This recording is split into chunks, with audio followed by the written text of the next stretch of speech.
అయోధ్యలో మీనాక్షి పునర్జన్మ. గత త్రేతాయుగం అంతంలో నేను ఒక క్షత్రియ వంశంలో జన్మించాను. మానవాళి 4 యుగాలు కృత, త్రేత్ర, త్రేత, ద్వాపర, కలియుగాలలో నడుస్తుంది. వాటిలో త్రేతాయుగం రెండవది. నా తండ్రి అయోధ్య పరిపాలనా విభాగంలో పనిచేసేవారు. ఆయన మహారాజు శ్రీరామునికి విశ్వాసపాత్రుడైన సేవకుడు. ఆయన పనులు నిర్వహించటంలో అలసట అనేది లేకుండా శ్రమించేవాడు. మా తల్లి నమ్రత గల స్త్రీ. నా తండ్రి కోరికలు, ఆజ్ఞలకు తలవంచి కుటుంబానికి ఆధారంగా ఉండేది. ఇంట్లో పిల్లలందరిలోకి నేను చిన్నదాన్ని. ఆడపిల్లను. నా పేరు అనసూయ. నేనింకా చిన్న పిల్లలాగా ఉండగానే మా అన్నలు చాలా పెద్దవాళ్ళు అవ్వడం వలన వాళ్లకు పెళ్ళిళ్ళు అయ్యాయి. అందువల్ల నేను ఒంటరిగానే పెరిగాను. సహజంగానే మా అమ్మ వెంట తిరుగుతూ ఆమెకు వివిధ పనులలో సహాయం చేసేదాన్ని. చాలా చిన్నప్పటి నుంచే నా తల్లిదండ్రులను సేవించడంలో సంతృప్తి పడేదాన్ని. నిజానికి నా జీవితాన్ని ఆ విధంగా గడపాలని అనుకునేదాన్ని. అప్పుడప్పుడు మా నాన్న మా అమ్మతో "అనసూయ మంచి భార్య కాగలదు. ఆమెకు సేవ చేసే తత్వం ఉంది" అనేవారు. ఆ చెప్పిన దాంట్లో రెండవ భాగం వినడం నాకు చాలా ఇష్టంగా ఉండేది. కానీ చిన్నప్పటి నుంచే నిన్ను పెళ్లి చేసుకోకూడదు అనుకోవడం వల్ల మొదటి భాగం ఇష్టపడేది కాదు. ఆ ఆలోచనే నాకు చాలా ఆందోళన కలిగించేది. అప్పుడు అయోధ్య పురోభివృద్ధి చెందుతూ, విస్తరిస్తూ, సంపద, ఆవిష్కరణలు పెంపొందుతూ ఉన్నాయి. మా తండ్రి దూర తీరాలకు ప్రయాణిస్తూ ఉండేవారు. నాకు 7, 8 ఏళ్లు వచ్చేసరికి శ్రీరాముడు తన ఇద్దరు కుమారులకు రాజ్య పరిపాలన అప్పగించి మరణించారు. నాకు బాలికల కోసం స్థాపింపబడిన నూతన గురుకులంలో చదువుకునే అవకాశం వచ్చింది. గురుకులాలలో బాలురు గురువుకి సమీపంలో గాని, గురువుతో గాని ఉండేవారు. స్త్రీల విద్య అనేది మహారాణి సీత యొక్క గాఢ ఆకాంక్ష. అది అమలు జరిగే నాటికి ఆమె లేకపోయినా ఆ కోరిక తీర్చబడింది. ఆమె మరణించిన తరువాత శ్రీరాముడు బాలికలు విద్య నేర్చుకునే స్థావరాలను ఏర్పాటు చేయడానికి ప్రాధాన్యతనిచ్చాడు. ఎంతో నిరోధం ఎదురైంది. కానీ ఓర్చుకొని చివరకు బాలికల కోసం ఇంటి నుంచి వెళ్ళే చిన్న పాఠశాలలు స్థాపించడానికి ఋషి, మునుల అనుమతి గెలుచుకున్నాడు. రాముని పరిపాలనలో విద్యాభ్యాసం వికసించటం మొదలైంది. అంతకుముందు అది కేవలం బ్రాహ్మణులు, రాజవంశీయులు, గొప్ప పదవులలో ఉన్నవారికి మాత్రమే అందుబాటులో ఉండేది. కానీ అయోధ్యకు మిథిలతో వివాహం జరిగిన తరువాత జ్ఞానంపై కొత్త ఆసక్తి ఏర్పడింది. మహారాణి సీత అయోధ్యలో పెరుగుతున్న బలాన్ని సంతులనతను తేవడానికి వచ్చిందని చెప్పుకునేవారు. వివేకం లేని బలం ఆశించిన ఫలితాలను ఇవ్వదు. మేము కేవలం పాఠాలు మాత్రమే నేర్చుకుంటే చాలదు. మాకందరికీ లంకలో ఏం జరిగిందో తెలుసు. దాని రాజు ఆ కాలంలో గొప్ప జ్ఞానం, పాండిత్యం కలిగిన రావణుడు. తన బలం వలన అదుపు చేయలేని కోపిష్టిగా మారిపోయాడు. ఇప్పుడు కావలసింది పాండిత్యాన్ని మించినది. మేము వినయం, అంకితభావం, భక్తి సేవలు నేర్చుకునేవాళ్ళం. అవి మా మహారాజు శ్రీరాముని యొక్క ముఖ్య లక్షణాలు. ఆయన మా అందరికీ గొప్ప ఉదాహరణ.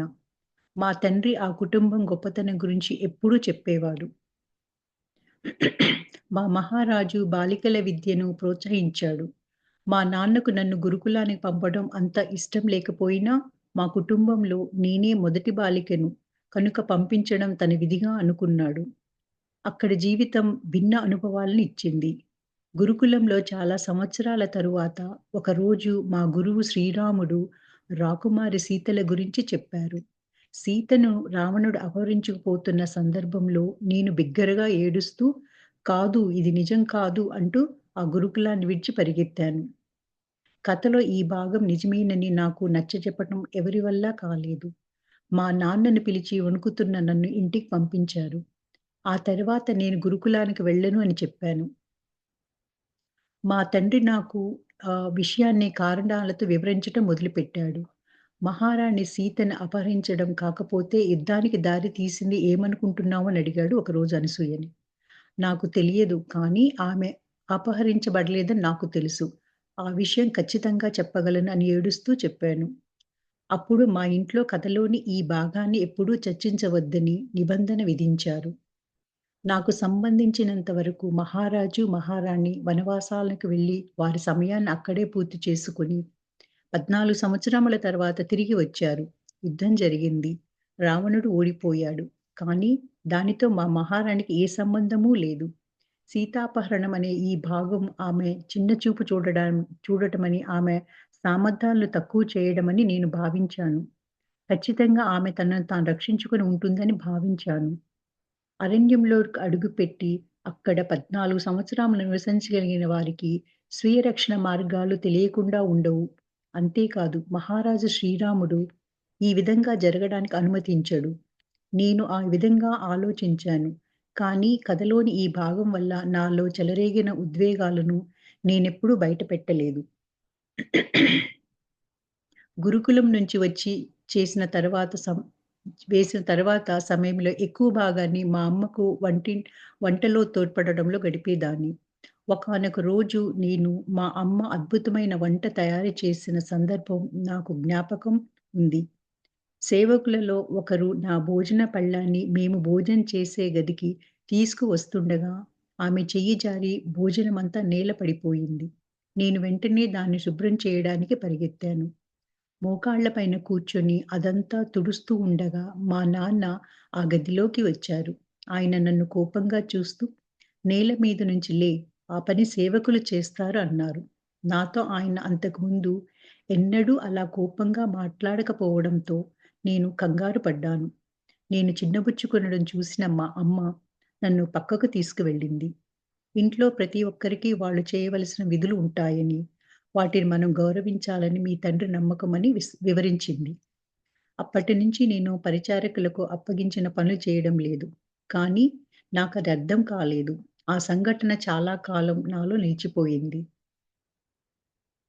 అయోధ్యలో నాకు ఇష్టమైన చోటు సరయూ నది. ఆమె అందమైన నది. స్ఫటికంలా స్పష్టమైనది. పక్షిలా కదులుతూ ప్రవహిస్తున్నప్పుడు ఆమె అలల నుంచి పాట వెలువడినట్లు ఉండేది. ఆమె పక్కకు కూర్చొని ఆ సంగీతం వినడం నాకు గాఢ తృప్తినిచ్చేది. అనుమతిస్తే అక్కడే గంటల కొద్దీ ఉండేదాన్ని. కానీ చాలా అరుదుగా ఆ అవకాశం లభించేది. వాణిజ్యం, మారకాల కోసం మా నగరానికి అనేక మంది విదేశీయులు రావడంతో బాలికలు ఒంటరిగా బయటికి రావడం సురక్షితంగా భావించడం లేదు. నాకు నా స్నేహితురాలు సరయూ నదిని దర్శించే అవకాశం వచ్చినప్పుడల్లా, నేను మా సేవకులలో ఎవరో ఒకరిని తోడు తీసుకొని వెళ్ళవలసి వచ్చేది. అది నా ఆనందంలో కొంత భాగాన్ని హరించేది. నా అంతరంగాలలో నది నాకేదో సందేశం ఇస్తున్నట్లు వినిపించేది. చాలా వ్యక్తిగతంగా నాతో ఎవ్వరూ లేనప్పుడు మాత్రమే అది అందించబడుతుంది అనిపించేది. నేను ఈ వ్యక్తిగత సమావేశం కోసం చాలా ఎదురు చూశాను. కానీ అది జరగలేదు. దాంతో ఆ సందేశం నాకు అందించబడలేదు. నేను పెద్దయ్యే కొద్దీ నది నాతో మాట్లాడుతుంది అన్న నా పిల్లతనపు ఆలోచనకు నవ్వుకున్నాను. క్రమంగా అది నా మనసు నుంచి తొలగిపోయింది. నేను నాలో కొంత మొండితనం ఉందని గ్రహించాను. అనేక విషయాలలో నేను నిర్దిష్టంగానే ఉన్నప్పటికీ, సీతను అపహరించడం వంటి విషయం ఏదైనా నన్ను లోతుగా గాయపరిస్తే, నేను ఎంత మాత్రమూ అంగీకరించేదాన్ని కాదు. నా పెళ్లి గురించి చర్చలు జరుగుతున్నప్పుడు కూడా అటువంటి జవాబే ఇచ్చాను.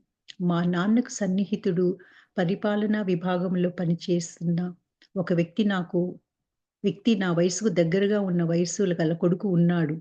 మా నాన్న అది మంచి సంబంధంగా భావించి అప్పుడప్పుడు నాతో అంటూ వచ్చాడు. నేను దానిని తీవ్రంగా పరిగణించక ఎన్నడూ బదులు చెప్పలేదు. కానీ ఒకరోజు ఆయన నిశ్చయంగా ఆ విషయం గురించి నా పెళ్లి వయసు వచ్చిందని మాట్లాడారు. ఆయన కంఠంలోని తీవ్రతను విన్న నేను ఏడుస్తూ, "నేనెప్పటికీ పెళ్లి చేసుకోను" అన్నాను. నన్ను ఓదార్చటానికి ఆయన కొంత సమయం పట్టింది. "ఎందుకంతగా ఏడ్చావు?" ఆయన ఆశ్చర్యంగా అడిగాడు. "ఆడపిల్లలందరూ మంచి భర్త గురించి కలలు కంటూ ఉంటారు. నన్ను బలవంతం చెయ్యొద్దు నాన్న" గుండె ఎగిసిపడుతుండగా అన్నాను. నా కళ్ళలో భయం చూసి ఆయన నన్ను సముదాయించబోయారు. కానీ నిన్ను ఎప్పుడూ ఏదీ చెయ్యమని బలవంతం చేయలేదు. కానీ అమ్మా, నేను నీ ఆలోచనలు తెలుసుకోవాలనుకుంటున్నాను. ఎందుకు ఇంత తీవ్రంగా ప్రతిస్పందించావు? ఎందుకంటే, ఎందుకంటే నేను పెళ్లి చేసుకుంటే చనిపోతానని నాకు తెలుసు. లేకపోతే నా పిల్లలైనా చనిపోతారు. నా ముఖంలో కన్నీటితో నిండిపోయింది. చనిపోవడమా? అర్థం లేని సంగతి. ఇదంతా నీకు ఎవరు చెప్పారు? అని తండ్రి అన్నారు. నాకు భయంకరమైనది ఏదో సంభవిస్తుంది. అది నాకు తెలుసు అంది అనసూయ. విషయాలు తీవ్రంగా మారటంతో నేను భూమిలాగా కంపించిపోయాను. నా స్థితి చూసి నన్ను మెల్లగా తన చేతుల్లోకి తీసుకొని, నేను ఎన్నడూ నీకు ఏదీ జరగనివ్వనని చెప్పారు. మా తల్లిదండ్రులు నిజంగా హెచ్చరించే వరకు ఈ విధంగానే చాలా సార్లు జరిగింది. నా ఉద్వేగాలకు నేను అర్థం చేసుకోలేదు. నాకు తెలిసిందల్లా నేను పెళ్లి చేసుకుంటే భయంకరమైనదేదో సంభవిస్తుందని నా అంతరాలలో అనిపించడమే. ఆ ఆలోచనే నా శరీరాన్నంతా భయంతో నింపేది. చివరిగా ఒక రాత్రి మా నాన్న మా అమ్మతో నాలో ఈ భయాన్ని పోగొట్టగల వారెవరైనా ఉన్నారా అని అడుగుతుంటే నేను విన్నాను. మా అమ్మ నన్ను స్వస్థకుల వద్దకు తీసుకువెళ్ళడం, ఔషధ వృక్షాల నుంచి రసాలు సేకరించి ఇవ్వడం, పూజారులతో ప్రత్యేక పూజలు చేయించటం అన్నీ చేసింది. కానీ నాలో భయాన్ని ఇవేవీ పోగొట్టలేదు. ఆ తర్వాత ఒకానొక సాయంత్రం వారి మధ్య జరుగుతున్న సంభాషణ నేను విన్నాను. మా అమ్మ నాన్నతో మిథిల నుంచి మహారాణితో వచ్చిన ఒక పరిచారిక ఇంకా బ్రతికి ఉందని, ఆమెకు స్వస్థత శక్తులు ఉన్నాయంటున్నారని చెప్పింది. అయితే ఆమె చాలా దూరంలో ఉంది. ఆమె ఇప్పటికీ మహారాణితో తాను చివరి రోజులు గడిపిన ఆశ్రమం సమీపంలోనే ఉంది. ఆమె చూస్తుందో లేదో, సహాయం చేయగలదో లేదో తెలియదు. అయితే ప్రయత్నించటం మేలు. మనకు వేరే మార్గం ఏదీ లేదు. గాఢంగా పాతుకుపోయిన భయం బహుశా గత జన్మల నుంచి వచ్చి ఉండవచ్చు. ఆమె ఈ జన్మలో ఆనందంగా ఉండాలంటే దానిని పరిష్కరించాలి. మన మహారాణి ఆశీస్సులు ఆమె ద్వారా ప్రసరిస్తూ ఉండవచ్చు అన్నారు నాన్న. ఆమె అప్పటికే ముసలిదైపోయి ఉంటుంది. ఇంకా ఎక్కువ కాలం బ్రతకకపోవచ్చు. ఆమె గురించి నేను విని కూడా చాలా కాలం అయ్యింది. మహారాణి ఆమెకు ఔషధ మొక్కల గురించిన విజ్ఞానం అందించిందన్న తప్ప, ఆమె గురించి నాకు ఇంకేమీ తెలియదు. అయ్ ఇక్కడి వాళ్ళు అంత దూరం ప్రయాణించి ఆమె వద్దకు ఆరోగ్యం కోసం వెళ్తుంటారు. ఆమె పేరు సోమ. నేను బయట నుంచెని మౌనంగా వింటున్నాను. నేను ఉన్నాను అని తెలియటం ఇష్టం లేక. అయితే ఆమె పేరు సోమ అని మా అమ్మ చెప్పగానే నేను ఆశ్చర్యంతో చిన్నగా అరిచాను. నా అరుపు వినగానే వాళ్ళు మాటలు ఆపేశారు. నేను అక్కడ ఉన్న విషయం నాకిష్టం లేకుండా బయటపడిందని నేను గదిలోకి వెళ్ళాను. మా తల్లిదండ్రులు పరస్పరం చూసుకున్నారు. నాకేం చెప్పాలో తెలియక.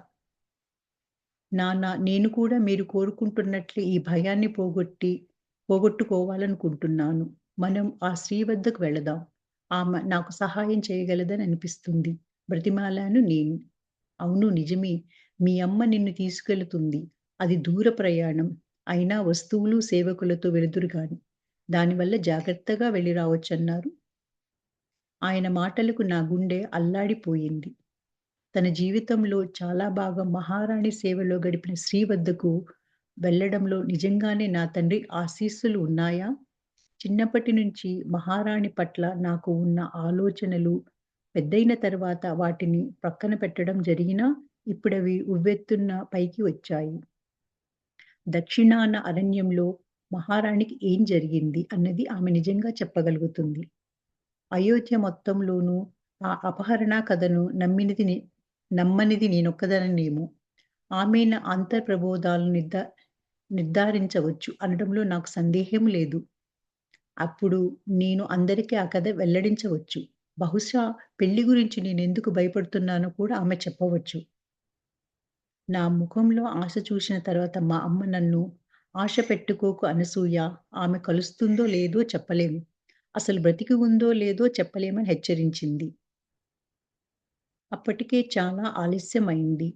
నా ఆశలు రెక్కలు తొడిగి తరువాత కొన్ని రోజులు సోమ చూ సోమను చూడగలను అనుకుంటూ గడిపాను. ఆ తరువాత కొన్ని రోజులకి మేం ప్రయాణం ఆరంభించాము. మేము అడవులు, గ్రామాల గుండా ప్రయాణిస్తూ అయోధ్య లాంటి సౌకర్యవంతమైన నగరాన్ని వదిలి మహారాణి ఆ ఏకాంత స్థలాన్ని ఎందుకు ఎన్నుకున్నారా అనుకున్నాను. నేను నగరాన్ని దాటి ఎప్పుడూ వెళ్ళకపోవడం వల్ల నాకు ప్రతీదీ వింతగానే కనపడింది. గ్రామ జీవితం, జంతువులు, దట్టమైన అడవులను చూసి నేను ఆశ్చర్యపోయాను.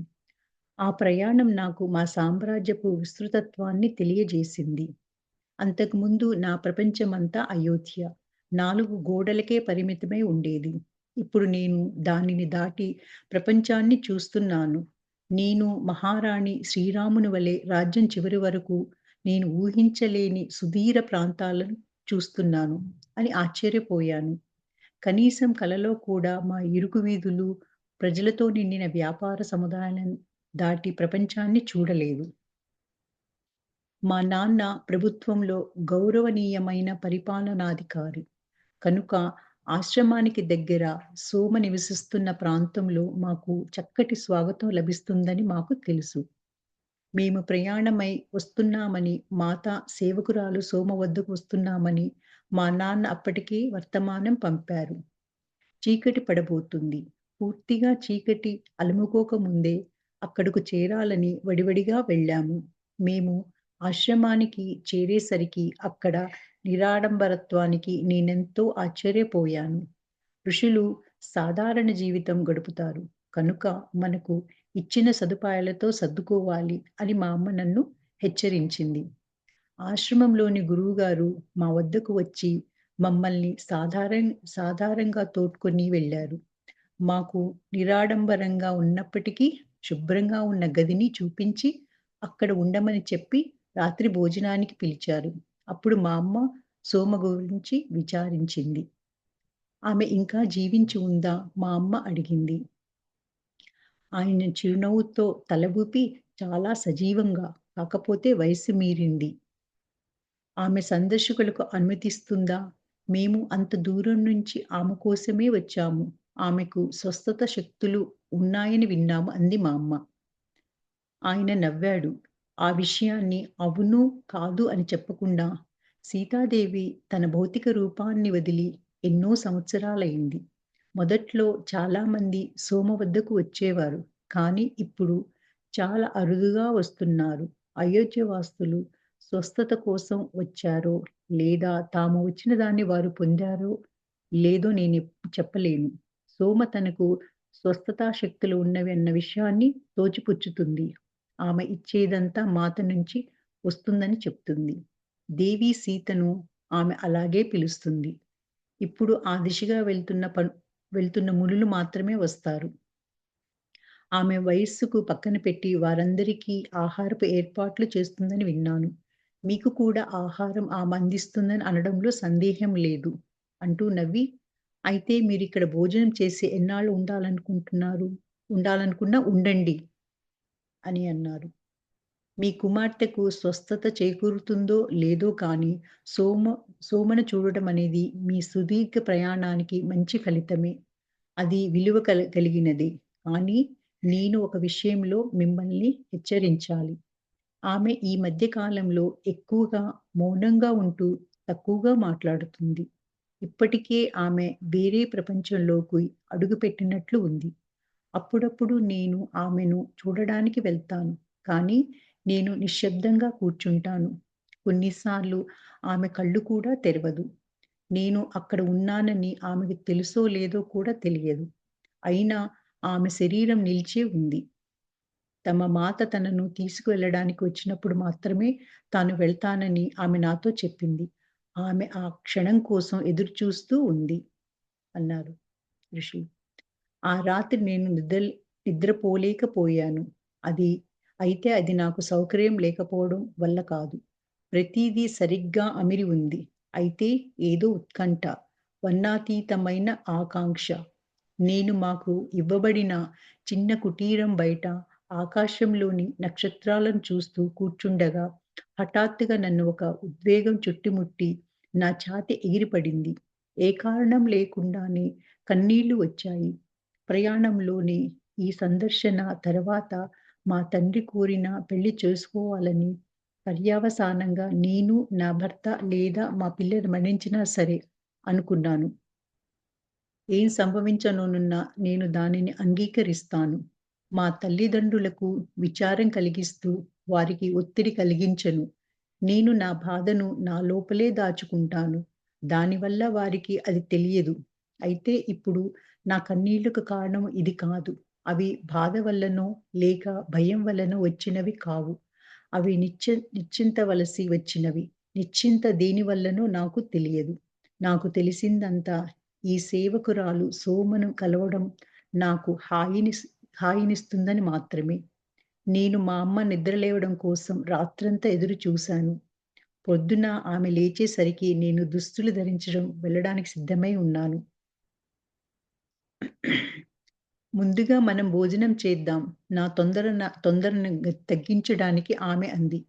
నేను తల ఊపాను. కానీ నా ఆతృతను మా అమ్మ పసిగట్టి తొందరగానే సిద్ధమైంది. భోజనం తరువాత ఆశ్రమవాసులలో ఒకరు మమ్మల్ని సోమ కుటీరా దగ్గరకు తీసుకువెళ్లారు. అది ఎక్కువ దూరం కాదు. కానీ అడవిలోంచి వెళ్ళాలి. త్వరలోనే చెట్లు ఎక్కువ లేకుండా రాళ్ల ప్రక్కకు నిర్మింపబడిన ఒక చిన్న నివాసం కనపడింది. నా ఆతృత పెరిగింది. అది కనిపించగానే మాతో వచ్చిన వ్యక్తి వెళ్ళిపోయాడు. తలుపు దగ్గరకు వెళ్లి నేను ఆగిపోయాను. మా అమ్మ కూడా ఆగింది. నేను ఒక్కదానినే లోనికి వెళ్తే నువ్వు ఏమైనా అనుకుంటావా అమ్మా అని అడిగాను. ఆమె నవ్వి లేదు నేను బయట ఎదురు చూస్తాను అంది. నేను తలుపు గట్టిగా తోసి తెరిచాను. ఉదయపు సూర్యకాంతి కిరణాలు లోపల చీకటిని తరుముతున్నాయి. గదిలో ఒక మూల నేల మీద ఒక స్త్రీ కూర్చొని ఉండడం నేను చూశాను. ఆమె మీద ఒక సూర్యకిరణం పడి నా ముందు ఒక అందమైన యువతి తన గుండ్రటి ముఖం చుట్టూ నల్లని వెంట్రుకలు పరుచుకొని కాషాయ వస్త్రంతో తల కప్పుకొని ఉండడం చూశాను. అది అరక్షణం మాత్రమే. నేను దగ్గరికి వెళ్ళే కొద్దీ ఆ అందమైన స్త్రీ వృద్ధ మహిళగా మారి కళ్ళు మూసుకొని ధ్యాన స్థితిలో ఉండి ముఖం ఆకాశం వైపు చూస్తూ ఉంది. ఆమెను చూసిన క్షణంలో నా ఊపిరి ఆగిపోయినట్లు అయింది. సముద్రపు అలలలాగా నాలో ఉద్వేగాలు సుడితిరిగాయి. నాకు నవ్వాలో, ఏడవాలో, ఉండాలో, వెళ్ళిపోవాలో, నేను ఉన్న చోటే నిలబడాలో, దగ్గరికి వెళ్ళాలో తెలియలేదు. నిమిషాలు గడిచినా నేను కదలలేదు. బహుశా ఉదయపు కిరణాల ప్రకాశం ఆమెను ఈ లోకంలోకి తెచ్చినట్లయింది. బిడ్డా లోపలికి రా అన్న బలహీనమైన స్వరపు పిలుపు నన్ను ఆ చిన్న గదిలో ఆమె కూర్చున్న వైపుకు నడిపించింది. సోమను కనుగొనడం. నేను కొన్ని అడుగులు మూల కూర్చున్న ఆ వృద్ధ స్త్రీ వైపు చూసి ఆమెకు ప్రణామం చేసి కూర్చున్నాను. నా గొంతు నుంచి మాటలు రాలేదు. నన్ను నేను పరిచయం చేసుకోవాలనుకున్నాను. కానీ ఏం చెప్పాలో నాకు తెలియదు. "దగ్గరకు రా బిడ్డా దాంతో నేను నిన్ను చూడగలను." ఆమె నవ్వును సూచిస్తూ నన్ను ప్రోత్సహించింది. ఆమె కళ్ళు సగం మాత్రమే తెరుచుకొని ఉన్నాయి. ఆమె ఇప్పుడిప్పుడే మళ్ళీ ప్రపంచంలోకి తిరిగి వస్తుంది అని చెప్పగలను. నేను ఆమె దగ్గరకు వెళ్ళాను. ఆమె దృష్టి సరిగా లేదేమో అనుకుంటూ ఆమెకు ఎదురుగా వెళ్ళాను. ఆమె నన్ను చూసినప్పుడు ఆమె ముఖంలో ఆశ్చర్యం, కళ్ళల్లో సందిగ్ధం కదలాడి పూర్తిగా తెరుచుకున్నాయి. కొన్ని నిమిషాలు నిశ్శబ్దం రాజ్యమేలిన తరువాత, "ఇది నువ్వా?" అని గొణిగింది. ఆమె ముఖం నిండా నవ్వు పరుచుకున్నట్లయింది. సందిగ్ధం తొలగిపోయింది. ఆమె నా ముఖమంతా తడుముతూ, నా బుగ్గలను వేళ్లతో తడుముతూ, నా కుడి బుగ్గ కింద వైపు ఉన్న పుట్టుమచ్చ వద్దకు వచ్చింది. నేను వేళ్ళనక్కడ ఆపి తలాడించింది. తరువాత ఆమె చేతులు నా ఒత్తైన నల్లని జుట్టు, నా భుజాలు ఛాతీ నిండా పరుచుకుని ఉన్న దానిని తడిమాయి. "నీ వెంట్రుకలు ఎంత ఒత్తుగా, అందంగా ఉన్నాయి" అంది. నవ్వుతూ, "బిడ్డా నువ్వెంత ముద్దొస్తున్నావు" అంది. నేను ఎలా ఉంటానా అన్నది నేనెప్పుడూ ఆలోచించలేదు. అందంగా ఉంటానా? లేదా నా తండ్రి కళ్ళకు నేను అందంగా ఉంటాను అని నాకు తెలుసు. చిన్నప్పటి నుంచి ఆయన నన్ను అందాల రాణి అని పిలిచేవారు.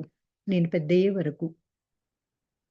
అప్పుడే మా అమ్మ లోపలికి వచ్చి మమ్మల్ని పరస్పరం పరిచయం చేసింది. సోమ, మా అమ్మ కొన్ని మాటలు మాట్లాడుకుంటూ ఉండగా నేను సౌకర్యవంతంగా కూర్చొని ఆమెను చూడసాగాను. సోమకు వయసు మళ్ళింది. ఆమె వెంట్రుకలు పల్చబడి, ముడి వదిలే భుజాల మీదకు జారుతున్నాయి. ఆమె కాషాయ వస్త్రం ధరించి ఉంది. అది ఆమె తలను కూడా సగం కప్పించి, ఆమె ముఖం పల్చగా, బుగ్గలు లోతుకు పోయిన కళ్ళలో యవ్వనపు మెరుపు చూశాను. మా అమ్మ మా కుటుంబం సంగతి, మా పరిస్థితి వివరిస్తుండగా, పేలమైన చూపుతో ఆమె నన్ను, మా అమ్మను మార్చి మార్చి చూడసాగింది.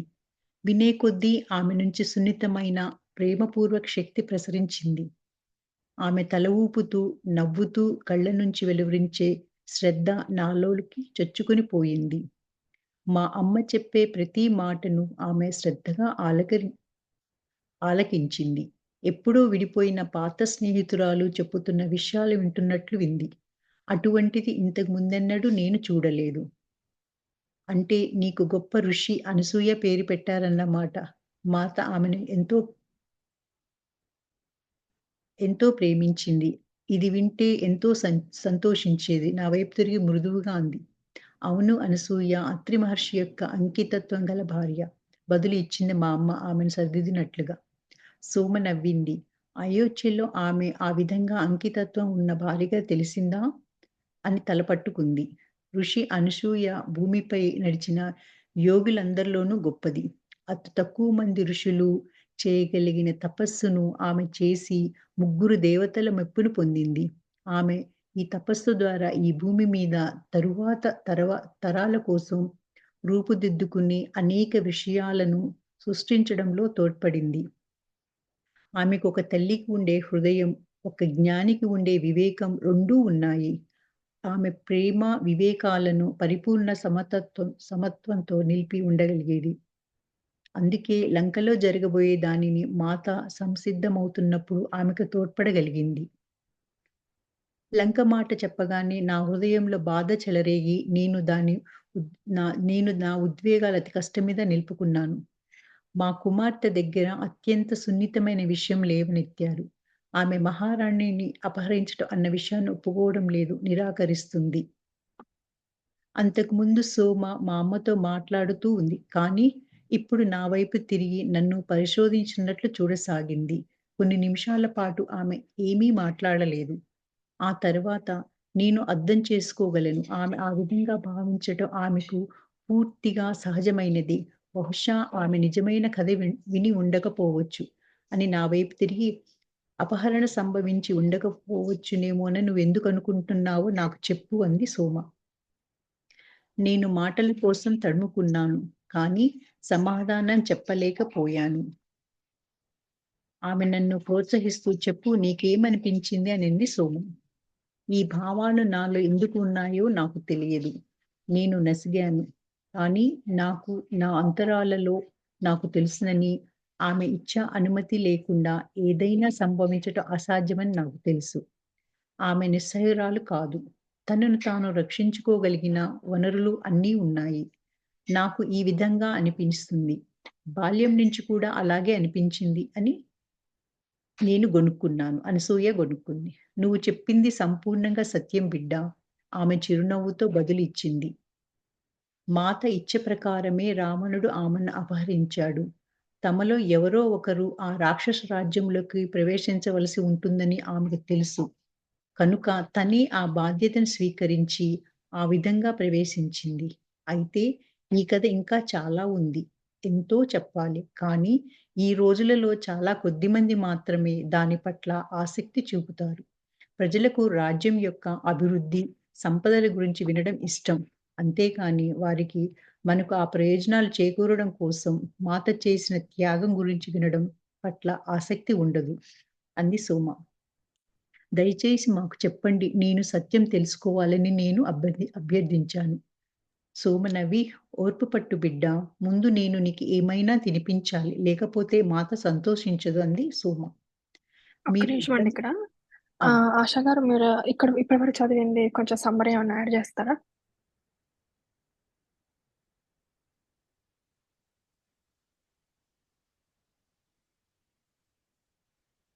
మ్యూట్‌లో ఉన్నట్టున్నారు గదండీ ఆశా గారు. ఇక్కడ మీరు చదివిన దాంట్లో అండి ఇప్పటివరకి మనకొకటి బాగా క్లియర్‌గా అర్థమవుతుంది. ఏంటంటే, ఆమె గత జన్మలో క్యారీ చేసిన భయముంది గదా! పెళ్లి గురించి వాళ్ళ నాన్నగారు చెప్పిన భయము. అది ఆమెకి మళ్ళీ నెక్స్ట్ బర్త్‌లో గూడా క్యారీ అవుతుంది. అంటే అప్పుడు మనకు పెళ్లి కలిసి రాదు అని అతను చెప్తాడు గదా! తన తండ్రి. హ్మ్. మీనాక్షి. దుష్యంతుడు. మీనాక్షి. యాడ్ చేయండి మీరు. అది పర్లా మీరు చెప్పమ్ము. నువ్వు ఎందుకంటే నేనంత శ్రద్ధ వహించలేదు. ఓకే. ఓకే. అది చెప్పినప్పుడు ఇప్పుడు ఆమెకి నెక్స్ట్ బర్త్‌లో కూడా క్యారీ అవుతది. ప్లస్ ఆమె అమ్మ అనే దగ్గరుండి చూసి, అమ్మ యొక్క గొప్పతనం తెలుసుకుంది కాబట్టి, ఆమెకు క్లియర్‌గా ఆ గత జన్మ గుర్తు లేకపోయినా, లోపల ఆమె ఆత్మ మాత్రం అది అమ్మ గురించి అందరూ చెప్పుకునే విషయాలను అంగీకరించదు. అంటే ఆమెకు క్లియర్‌గా తెలీదు. ఎందుకంటే మన గత జన్మ జ్ఞాపకాలు పూర్తిగా గుర్తుండవు కాబట్టి. కానీ ఆమె సోల్‌కి తెలుసు కాబట్టి ఆ నాలెడ్జ్ ఆమె యాక్సెప్ట్ చేయదనమాట. వేరే వాళ్ళు అట్లా ఎత్తుకుపోయారు అట్లా చెప్తుంటే. అదే క్వెషన్స్ ఆమెకి నెక్స్ట్ అంటే ఆ స్ట్రాంగ్‌నెస్ ఉంటది లోపల ఆమెకి. ఏంటి అట్లా కాదు అమ్మ కూడా శక్తివంతురాలు అనేసి. అందుకే ఆమెకి లోపల నుంచి ఆ థాట్స్ ఒస్తుంటాయి. ఆమె అడవిలో ఉన్న బతకగలిగిన ఆమెను ఆమె రక్షించుకోలేదా అనే థాట్‌కి కారణం ఏంటి? ఆమె గత జన్మలో ఆ అమ్మ దగ్గర ఉండి అదంతా తెలుసుకుంది గాబట్టి. ఇప్పుడు సోమ గూడా రాగానే ఆమె మీద ప్రేమ చూపిస్తది. మీనాక్షి మీద. అంటే ఆమె అనసూయ అయినా గాని. ఎందుకంటే ఆ సోమకి తెలుసనమాట. ఆమె గత జన్మలో మీనాక్షి ఇది అనేసి. అందుకే ఆమె గూడా చాలా కంఫర్టబుల్‌గా ఫీల్ అయితది ఆమెను చూడాలన్న ఆలోచన ఉంటది. అంటే ఇవన్నీ బాడీకి తెలియకపోయినా ఆమె ఆత్మకు తెలుసనమాట. నేను కలవబోతున్నా. ఆమె ఎందుకు నిద్రపోలేదంటే ఆమె సోల్‌కి తెలుసు. ఆమె సోల్‌లో పర్సన్‌ని కలుసుకోబోతున్నాను అని. అది మనకి అంటే మన ఆత్మకి అట్లా అనిపిస్తది ఒక్కొక్కసారి. అంటే ఎవరినైనా కలుసుకుంటుంటే ఎక్సైట్‌మెంట్, నిద్ర పట్టకపోవడం అవన్నీ అది ఉంటుంది. ఏదో బంధం ఉంటుందనమాట. అవి గత జన్మల్లో. అందుకే అలా అనిపిస్తది వాళ్ళకి. కంటిన్యూ చేయండి. మీరు ఇబ్బంది పడకండి. మేము ఆశ్రమంలో భోజనం చేసి వచ్చామని మా అమ్మ నొక్కి చెప్పింది. వారు ఆశ్రమంలో ఏం పెడతారో నాకు తెలుసు అని ఆమె నవ్వుతూ కొనసాగించింది. నేను కొంత ఆహారం, సేద సేద తీర్చే పానీయం వేసవిలో చల్లదనాన్ని ఇచ్చేది ఇస్తాము. కొంచెం సేపట్లో ఎండ తీవ్రం కాబోతుంది. అదేమీ కష్టం కాదు. నా ద్వారా మాత మీకు అందిస్తుంది. ఆమెను మీరు తిరస్కరించకూడదు అని మా అమ్మ గబగబా లేచి వద్దు అని చెప్పబోయింది. కానీ సోమ వెళ్లి చేయి పట్టుకొని కుటీరం వెనుక ఉన్న వంట చేసే ప్రదేశంలోకి తీసుకువెళ్ళింది. సోమ మాటలు నా మనస్సును అప్పటికే కొంచెం తేలికపరిచాయి. ఆ కథ వినాలన్న ఆత్రం ఉన్నా ఎదురు చూడడానికి నేనేమి ఇబ్బంది పడలేదు. మాకేమీ తొందర లేదు. ఆమె కూరగాయలు, గింజలతో రుచికరమైన భోజనాన్ని, నేరేడు పళ్ళతో చేసిన పానీయాన్ని ఇచ్చింది. ఆశ్రమంలో మేము తినదానికంటే ఇది ఎంతో మధురంగా ఉంది. మేము ఆహారం తీసుకునేటప్పుడు అడవి గుండా వెళ్తున్న ఒక మునిని చూసి మాతో పాటు భోజనానికి రమ్మని పిలిచింది. ఆయన ఆనందంగా మా పక్కన కూర్చొని ఆహారం అందుకుంటూ సోమ ఎన్నడూ మాకు పెట్టకుండా ఉండదు అన్నాడు. నేను పెట్టకపోతే మాత ఏమంటుంది? మీకు తెలుసా నేను ఆమెకు జవాబు చెప్పాలంది సోమ. మేము మునులం తరచూ ఆ లబ్ధి పొందుతాం. అప్పుడప్పుడు మేము ఆశ్రమాలలో భిక్షకు వెళ్తాం. కానీ ఎవ్వరూ సోమ వల్లే తినిపించరు ఆయన నవ్వుతూ అన్నాడు ఋషి. అది మాత సందేశం. ఆమె తరచూ చెప్పేది. వచ్చిన వాళ్ళందరికీ భోజనం పెట్టండి. మిగిలిపోయిన వాటితో కాదు. ఉన్నంతలో మంచి వాటితో. మిథిలలో ఆ విధంగా ఉండేదా? అని ఆహ్, నేను అనసూయ హఠాత్తుగా అడిగింది. ఆమె అవునని తల ఊపి జనక మహారాజు, సునైనా మాత దానిని ప్రారంభించారు. వారి పరివార పరిచారకులు, వంటశాల ఎప్పుడూ ఋషులు, మునులు, యాత్రికుల కోసం సిద్ధంగా ఉండేది. మాత ఆ ఆచారాన్ని అయోధ్యకు తెచ్చింది. ఆమె జ్ఞాపకం చేసుకుంటున్నట్లు నవ్వి, మిథిలలో కొన్నిసార్లు చాలామంది వచ్చేవారు. అంతా అయిపోయేది. మాకు వంటశాలలో పనిచేసిన వారికి ఏం చెయ్యాలో తోచేది కాదు. సరిగ్గా అప్పుడే ఒక రైతు పదార్థాలతో మా వద్దకు వచ్చేవాడు. సరిగ్గా సమయానికి అవసరమైన దానికంటే ఎక్కువ వచ్చేవి. ఇవ్వటం అనేది ఒక వరం. అందరూ ప్రయోజనం పొందే విధానం ఇది అనేవారు జనక మహారాజు. భూమి మీద తన చివరి రోజు వరకు మాత దీనిని కొనసాగించింది. ఆమె నా కోసం వచ్చే వరకు నేను కొనసాగిస్తాను అంది సోమ. ఆ రోజు త్వరలో రాకూడదని నేను ఆశిస్తున్నాను. భోజనం ముగించి చేతులు కడుక్కుంటూ అన్నాడు ముని. నేనెప్పుడూ సిద్ధంగానే ఉన్నాను. అయితే ఆమె నన్నిక్కడ ఎందుకు ఉంచుతుందా అని ఆశ్చర్యపోతూ ఉంటాను అంది సోమ. బహుశా మాకు ఆహారం అందించటానికి, నీ కథలు తెలియజేయడానికి నవ్వుతూ కృతజ్ఞతలు తెలిపి సెలవు తీసుకున్నాడు ముని. సోమ మౌనంగా ఉండిపోయింది. ఆమె మనస్సు ఇంకా గతంలోనే ఉన్నట్లుంది. కొన్ని నిమిషాల తరువాత ఆమె మళ్ళీ కథ చెప్పటం ఆరంభించింది. చాలా కాలం పాటు ఏర్పడిన దుర్భిక్షంలో రాజ్యంలోని చాలామంది ఇబ్బందులకు గురి అయ్యారు. అది జనక మహారాజుకు ఎంతో కష్టం కలిగించింది. అప్పుడు ఆయన ఆహారం కోసం వచ్చేవారికెవరైనా తన వంటశాలను తెరిచి ఉంచారు. ఒకరోజు ఒక కొత్త పరిచారకులకు సరిపడినంత మాత్రమే ఆహారం ఉండడం చూసి ఒక దంపతులను తిప్పి పంపింది. ఆమె ఆమెను జనక మహారాజు వద్దకు పిలిచారు. ఆమె వారిని తిప్పి పంపడానికి గల కారణం వివరించింది. అప్పుడు జనక మహారాజు కోపం తెచ్చుకోకపోగా ఆ తర్వాత ఎవరికైనా ఆహారం తక్కువవుతుందనుకుంటే తాను సునైన మాత భోజనం చెయ్యం. ఎవరిని పంపవద్దు అని ఆ దంపతులను వెతికించి వారికి ఆహారం అందించారు జనక మహారాజు. ఈ సంఘటన నేను రాజప్రసాదానికి వెళ్ళడానికి ముందే సీతామాత జన్మకు ముందే జరిగిందని నాకు ఒక పరిచారిక చెప్పింది. అది నేను ఇప్పటికీ మర్చిపోలేదు. ఆహారాన్ని దాచుకోవటం అనేది ప్రకృతి విరుద్ధమని మాత ఒకసారి చెప్పింది. ప్రకృతి ప్రతి ఒక్కరికి సరిపడినంత ఆహారాన్ని సమకూరుస్తుంది. అయితే ఎవ్వరూ తమకు అవసరమైన దానికంటే ఎక్కువ తీసుకోకూడదు. అత్యాశయే కొరతకు కారణం. అత్యాశ వలనే కరువు వస్తుందన్నది నిస్సందేహం. అత్యాశ దక్షిణాన లంక నుంచి వచ్చేది. చివరి మాటలు చెప్తుండగా సోమ ముఖం బిగుసుకుపోయింది. ప్రపంచంలోని ఒక భాగం మిగిలిన అందరినీ ప్రభావం చేస్తే ఏం జరుగుతుంది? ఇది తెలిసిన సత్యమే. రావణుడు ప్రతి ఒక్కరి నుంచి వనరులను లాక్కున్నాడని ఊరుకుంది సోమ. మిథిలను వదలటం చాలా కష్టమై ఉంటుంది అన్నాను నేను నిదానంగా. సోమ నా వైపు చూసి ఆశ్చర్యంగా అడిగింది. మనం మిథిలని ఎలా వదిలిపెడతాం? అది మనలో లోతుగా పాతుకొని పోయింది.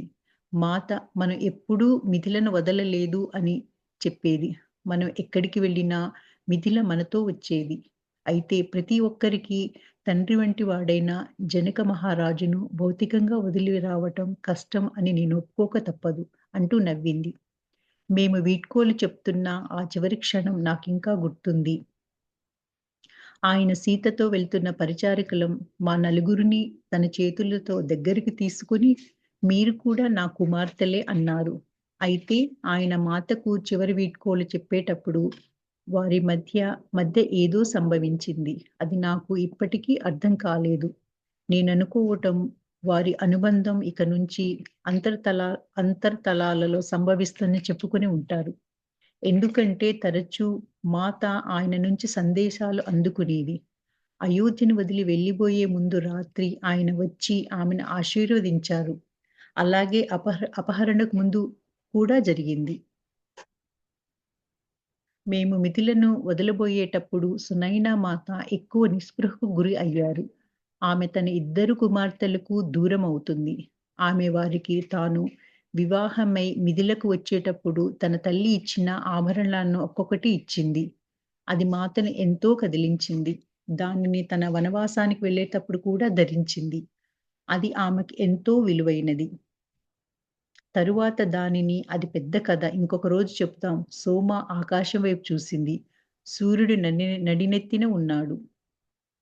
సూర్యదేవా! నువ్వు ఖచ్చితంగా నీ ఉష్ణాన్ని వ్యాపింపజేస్తున్నావు. రండి చాలా వేడిగా ఉంది. లోనికి వెళ్దాం. దాంతో మనకి ఇక్కడికి వచ్చే జంతువులు ఇబ్బంది పెట్టవు. అవి మాత జ్ఞాపకాల కోసం, నేను వాటి కోసం ఉంచిన ఆహారం కోసం వస్తాయి. ఆమె వాటికి కూడా చెందింది అనింది సోమ. మేము సోమను అనుసరిస్తూ వెళ్ళగా ఆమె మాట్లాడడం కొనసాగించింది. మేము అయోధ్యకు చేరకముందు మహారాణి కౌసల్య మిథిల నుంచి చేతి పనుల వారిని పిలిపించి మాత గదులను అలంకరింపజేసింది. దాని వలన అవి కూడా మిథిలలో వలనే ఉంటాయని ఆ విధంగా అలంకరింపజేసి మమ్మల్ని ఆశ్చర్యపరిచింది. అంతేకాదు ఆమె కొందరు వంటవాళ్లను మిథులనకు పంపి మా ప్రత్యేక ఆహార పదార్థాలను తయారు చేయడం నేర్పించింది. ఆమె మాతను వీలైనంతగా సొంత ఇంటిలో పూర్వంలాగానే ఉన్నట్లుగా ఉంచటానికి ఎంతో ప్రయత్నించింది. అది మాతను ఎంతో కదిలించింది. కనీసం మాతను చూడకముందే తాను ఆమెను ప్రేమించటం మొదలుపెట్టానని ఆమె చెప్పింది.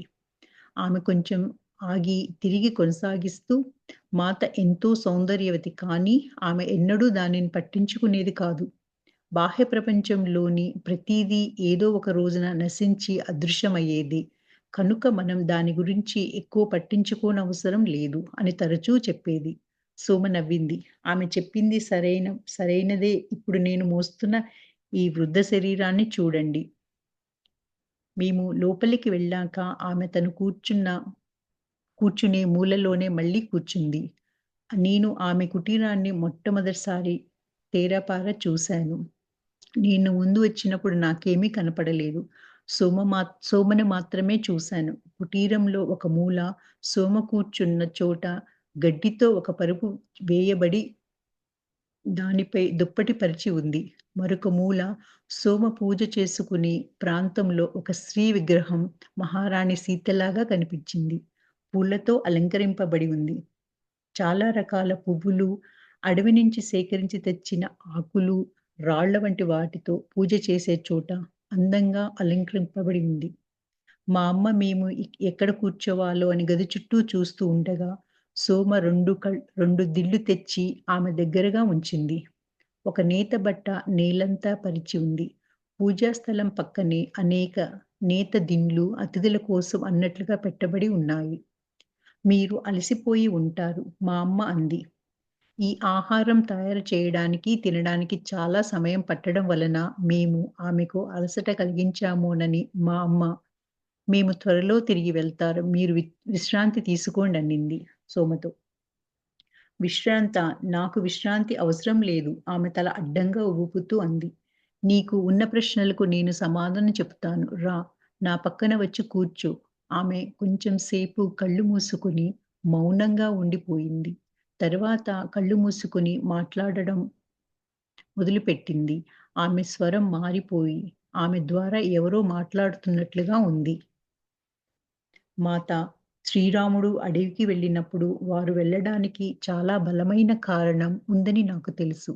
అది దశరథ మహారాజు కైకేయికి ఇచ్చిన మాట నిలబెట్టడం మాత్రమే కాదు.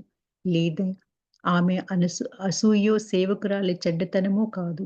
అవి బాహ్య కారణాలు. వారు వెళ్ళడానికి దారితీసిన బయట పరిస్థితులు ఆ విధంగా కానట్లయితే మరే విధమైన పరిస్థితులు కనపడేవి. ఆ సంఘటన నమూనాల మరొక తలంలో చాలా కాలం క్రితమే రూపుదిద్దుకుంది. దాని గురించి తర్వాత చెప్పుకుందాం. ఆ సంఘటనలు వారు అయోధ్య నగరాన్ని వీడడానికి కావలసిన పరిపూర్ణ చిత్రాన్ని రూపొందించాయి. దాని వలన వారు జన్మించిన లక్ష్యాన్ని పూర్తి చేసుకోగలరు. సోమ కళ్ళు తెరిచి మా వైపు చూసింది. బహుశా తాను చెప్పేది మేము అర్థం చేసుకుంటున్నామో లేదోనని చూడడానికి. మా అమ్మ తల ఆడించింది. నేను మరింత వినడం కోసం చెవులు రిక్కించాను. మాత కొన్ని సూచనలు వదిలి వెళ్ళింది. కనుక ఇది నిజమేనని నాకు తెలుసు.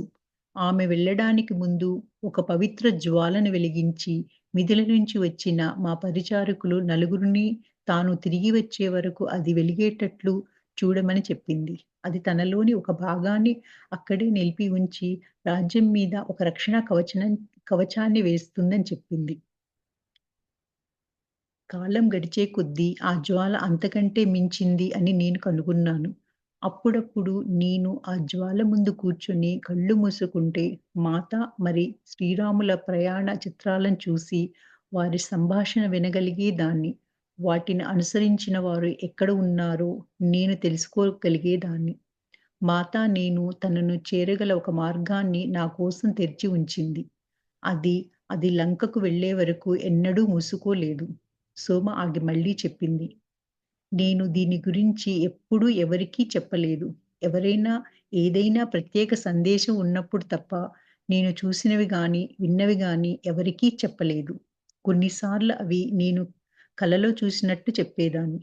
మాత అయోధ్యకు సందేశాలు అందించడం కోసము, అంతా బాగానే ఉందన్న మాట వినడం కోసం ఎదురుచూస్తుందని నేను గ్రహించాను. జనక మహారాజుతో ఆమె బంధం ఎన్నడూ తెగిపోనట్లే ఆమెతో బంధం కొనసాగకపోతే నేను జీవించలేనని ఆమెకి తెలుసు. ఆ విధంగా నేను ఋషి అనసూయ యొక్క గొప్ప తపస్సు గురించి తెలుసుకున్నానంది ఆమె. ఒక రాత్రి నేను జ్వాల ముందు కూర్చొని ఉండగా శ్రీరాముడు, మాత, అత్రి, అనసూయ ఋషుల ఆశ్రమాన్ని సందర్శించగా వారి సంభాషణలోని కొంత భాగం నేను వినగలిగాను. అత్రి మహాముని తన భార్య శ్రీలకు ఆదర్శంగా ఉండాలని, దానివల్ల వారు ఆధ్యాత్మిక సాధనలు చేసి భూమి భవిష్యత్తును రూపొందించటంలో తమ వంతు కర్తవ్యాన్ని సహాయం చేయగలరని తాను ఆశిస్తా అని చెప్పారు. ఈ మాటలు నాకు వినపడ్డాయి. భూమి మీదకి మందాకిని నదిని తీసుకువచ్చిందామెయే. దాని వలన అక్కడ నివసించే వారికి నిరంతరం నీటి సదుపాయంతో పాటు నదీ దేవత ఆశీస్సులు కూడా ఉంటాయి. ఆమె అటువంటివి మరెన్నో చేసింది. కానీ ఎవరికీ తెలీదు ఆమె తన ఆధ్యాత్మిక విజయాల పట్ల ఎంతో నమ్రతతో ఉండేది. శ్రీరాముడు, మాత, అత్రి, అనసూయ ఋషులను సందర్శించటానికి చిత్రకూటకు వెళ్తున్నప్పుడు దారిలో ఒక తపస్వి వారికి ఒక పెద్ద అద్భుతమైన గుహను చూపించారు. రామ, మీరు ఇక్కడ విశ్రాంతి తీసుకోవచ్చు. ఈ గుహలో మీరు సురక్షితంగా ఉంటారని చెప్పాడు.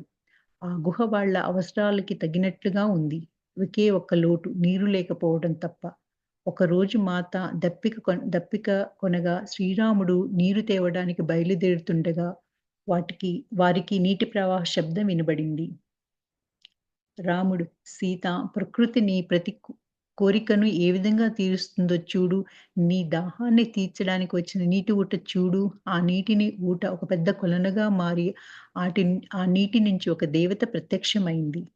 నేను గోదావరి నదిని అని ఆ దేవత చెప్పింది. నేను మీ ఆశీర్వాదాల కోసం వచ్చాను ప్రభువు, మాత. అప్పుడు వారు ఆమెని ఆశీర్వదించారు. నువ్వు ఎప్పటికీ నిండుగా సమృద్ధిగా ఉందువుగాక బదులిచ్చాడు శ్రీరాముడు. నువ్వు నీ చుట్టూ ఉన్న జీవాన్నంతా పోషించుదువుగాక అని మాత కొనసాగించింది. గోదావరి వారికి నమస్కరించి, తదాస్తు, నేను ఇప్పుడు దక్షిణ వైపుగా వెళతాను. తర్వాత నేను మిమ్మల్ని అక్కడ కలుసుకుంటాను. ఈ కొలను నేనిక్కడ వదిలి వెళతాను. అది మీ దాహం తీరడానికి, మీరు స్నానం చేయడానికి పనికి వస్తుంది. ఆ మాటలతో ఆమె తిరిగి నీటిలో అదృశ్యమైంది. జ్వాల పక్కన కూర్చొని ఆ సంభాషణ విన్న నేను వారి వనవాసానికి ఉన్న ప్రగాఢ లక్ష్యాన్ని నేను అర్థం చేసుకోవాలని మాత కోరుకుంది అని గుర్తించాను.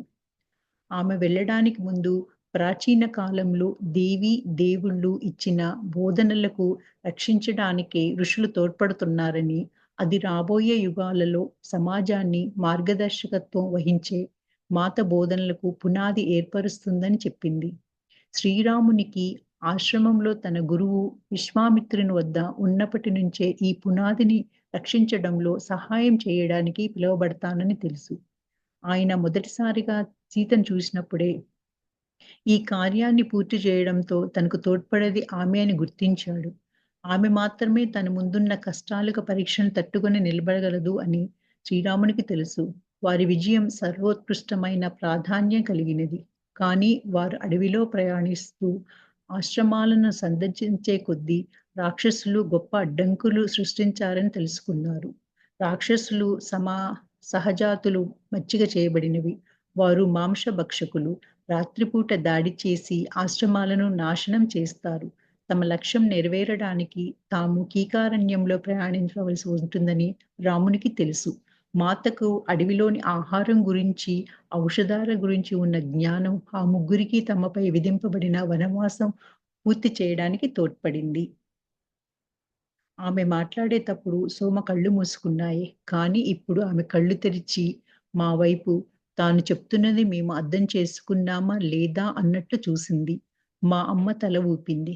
కానీ నేను ఏమీ అనలేదు. ఆమె చెప్పేది నేను ఎంత మాత్రమూ జీర్ణం చేసుకోలేకపోయాను. చిన్నప్పటి నుంచి నేను విన్న వాటికి ఇది ఎంతో విరుద్ధంగా ఉంది. నేను ఎంతో సాధారణమైన కథ, అనసూయ మాట నిలుపుకోవటాల గురించి విన్నాను. కానీ ప్రగాఢ లోతుల గురించి నాకు ఏమీ తెలియదు. ఎండ తీవ్రంగా ఉంది. ఎన్నో జంతువులు, పక్షులు ఆ చెట్ల కిందకి చేరాయి. కానీ ఇవేమీ సోమ కథ కొనసాగింపు ఆపలేదు.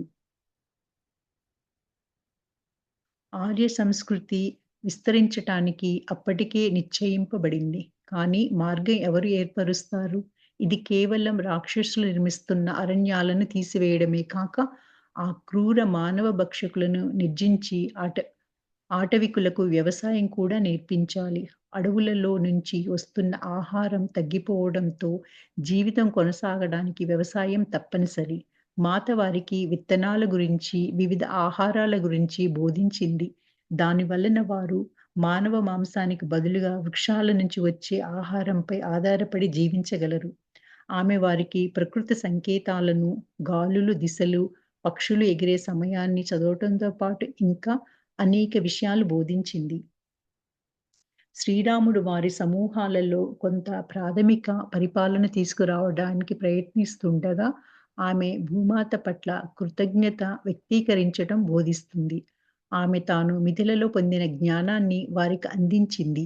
ప్రతి యుద్ధం తరువాత ప్రతి సమూహం తమ నాయకులను, తండ్రులను, భర్తలను కోల్పోయేది. మాత వారికి ఆహారం తీసుకువచ్చి వారు కోలుకోవడంలో సహాయం చేసేది. దాంతో అనేక సమూహాలు తమ పద్ధతి మార్చుకున్నాయి. ఈ విధంగా అనేకసార్లు జరిగాయి. కానీ వారు దక్షిణాపథం వైపు వెళ్ళే కొద్దీ కష్టాలు పెరిగాయి. యుద్ధాలు తీవ్రమయ్యాయి. నేను ఆందోళన పడసాగాను. సోమ మాట్లాడేటప్పుడు దూరంగా చూస్తూ ఉంది. కానీ ఇప్పుడు ఆమె మళ్ళీ కళ్ళు మూసుకొని మౌనంగా ఉంది. కొన్ని నిమిషాల తర్వాత ఆమె కొనసాగించింది. వారి వివాహం తరువాత సీతారాముల మధ్య ప్రేమ మొగ్గలా వికసించింది. వారు ఉన్న పరిసరాలకి ఒక ప్రత్యేక సౌందర్యం ఉండి వారి సమక్షంలో ప్రతి ఒక్కరూ వారి మధ్య ఉన్న ప్రగాఢ అన్యోన్యతను అనుభూతి చెందగలిగారు. అది అందరినీ చుట్టుముట్టి పరివార కృత్యాలలోని వాళ్ళం, నగరంలోని వాళ్ళం అందరూ ఈ ప్రేమ వలయంలో భాగంగా ఉండేవాళ్ళం. అది ఎంతో వ్యక్తిగతంగా మాలో ప్రతి ఒక్కరూ ఒక ప్రత్యేక ప్రేమ సహచరుణ్ణి కలిగినట్లు ఉండేది.